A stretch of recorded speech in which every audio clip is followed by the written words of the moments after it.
Cenário Brasil, com Fernando Schiller.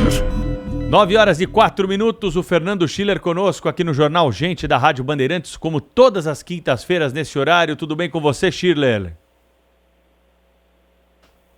Alô, Fernando Schiller? Não está conosco aqui o Fernando Schiller. Maju Arruda Leite reconectando o Fernando Schiller.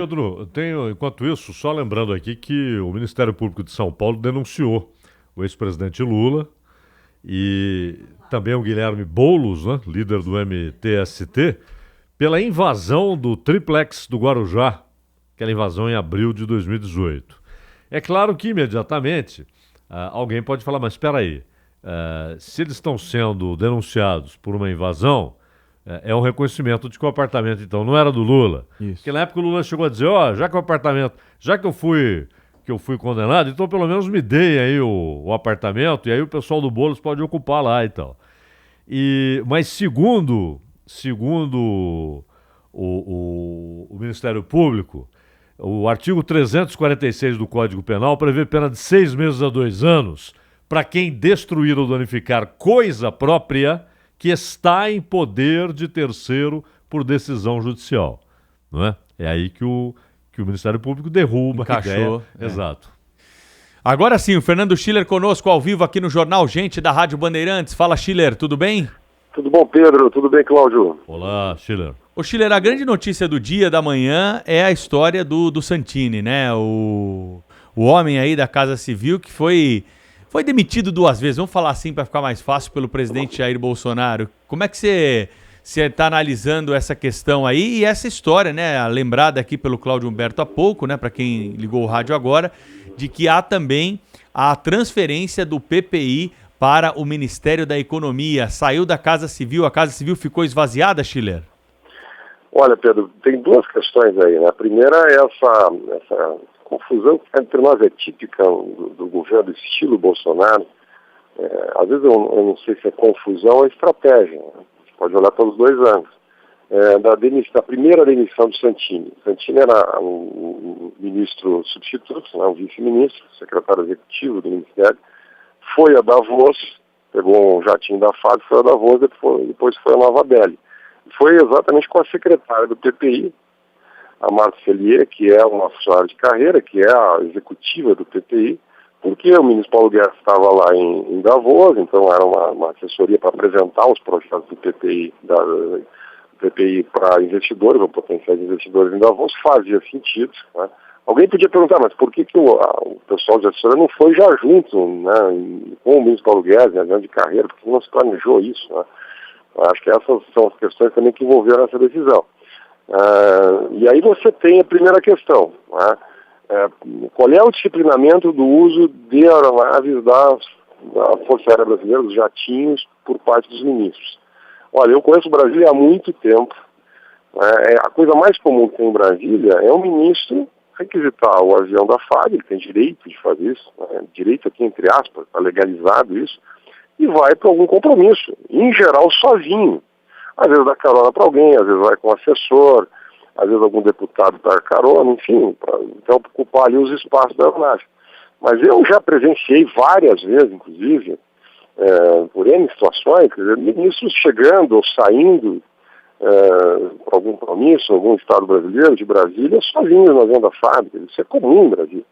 Nós mesmos aqui no jornal, a gente noticiava semana passada o uso, aliás, essa semana, por parte do presidente da Câmara, Rodrigo Maia, de aviões da FAB.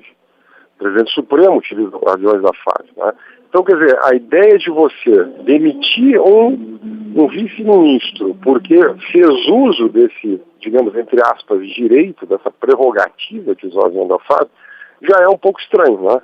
Faz todo sentido o argumento, quer dizer, o bom senso recomendaria que ele se planejasse um pouco antes, pegasse um avião e fosse. Aqui eu faço um registro, Pedro, Cláudio. Olha, eu visitei a Suécia faz 2, 3 anos atrás e fui no parlamento sueco.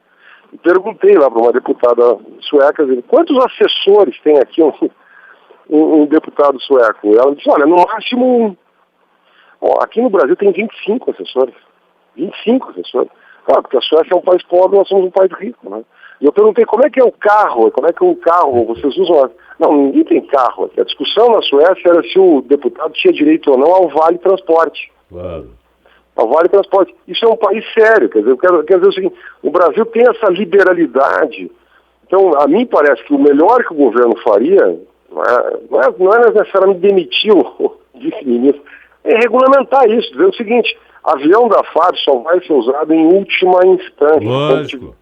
Em última instância, se não precisar, planeja, vai para a fila, passa pelo raio-x. Até é bom para dar exemplo para a sociedade.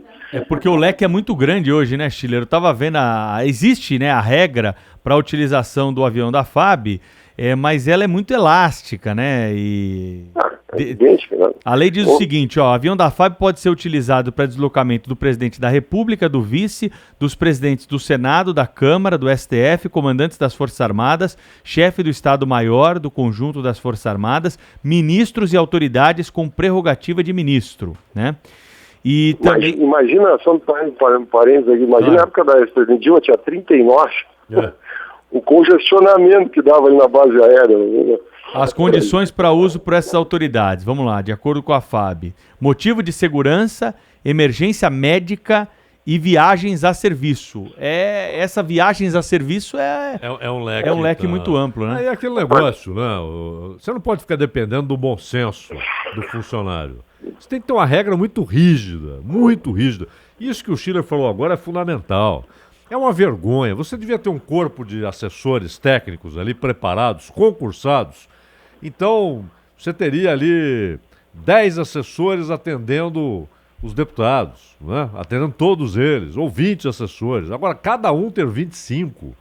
Olha, 25, no Senado chega a quase 100 assessores, um senador. Então, dinheiro senador... público, né, Schiller? Então vamos fazer a festa, né? Sem palavras. E por isso que a gente, quando vê os dados aí de credibilidade das instituições políticas, está explicado, né?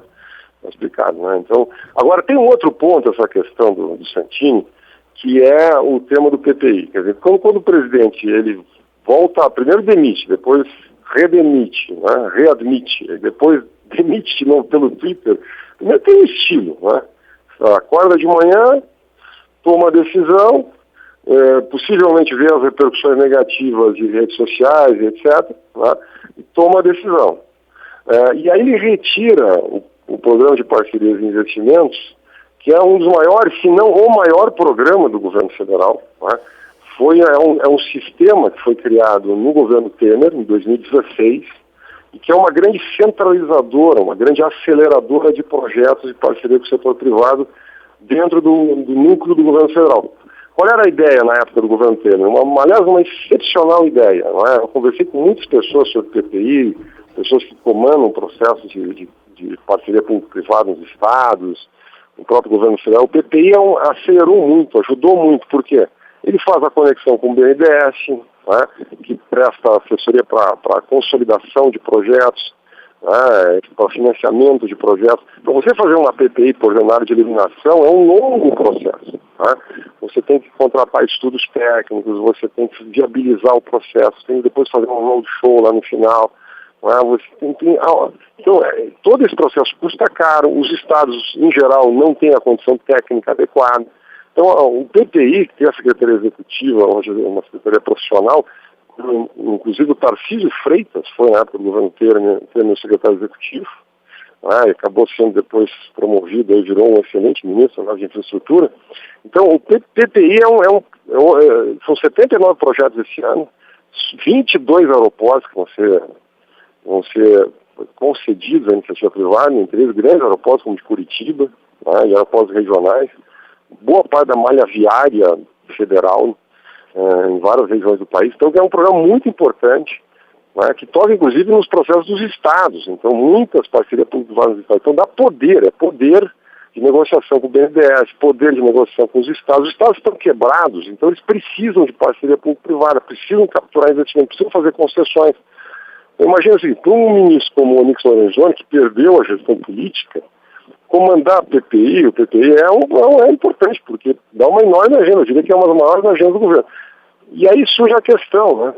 De uma hora para outra, na madrugada, o presidente larga um tweet dizendo o seguinte, não tem mais. Então a Casa Civil, que já não tinha articulação política, agora também não tem PPI. A pergunta é, vai fazer o quê o ministro Anísio Lorenzoni? Qual é a função que a Casa Civil vai ter, né? Então, acho que na volta das férias aí é uma situação delicada para o ministro Anísio Lorenzoni. Tem uma questão sobressalente aí, o secretário Salim Matar vinha pressionando a Ministério da Economia para que as autorizações para o Programa Nacional de Desestatização de Inclusões de Empresas saíssem do PPI, saíssem do Conselho do PPI, para acelerar o processo. Então essa reunificação PPI com o Programa de Privatizações dentro do Ministério da Economia faz algum sentido, tem alguma lógica. Agora, é mais poder para o ministro Paulo Guedes, já tem uma estrutura enorme lá no Ministério da Economia, né, vai ter mais do PPI. Enfim, é um pouco o estilo Bolsonaro, né? Faz as coisas, né, de rompante, na base da intuição, depois arruma uma explicação aí, pública para dar. Vamos ver o que vai acontecer. Agora, se não tiver uma saída muito bem construída, acho muito difícil a permanência do ministro Anísio Lorenzoni no governo. Fala-se em Brasília da possibilidade da migração do ministro Lorenzoni para a educação, né? Mas é uma conversa de bastidores, são desgaste do Abraham Weintraub. Vamos ver o que vai acontecer nos próximos dias aí. Esse é o Fernando Schiller, que vai voltar ao longo da programação aí da Rádio Bandeirantes com mais análise da nossa política. Grande abraço para você, hein, Schiller? Grande abraço.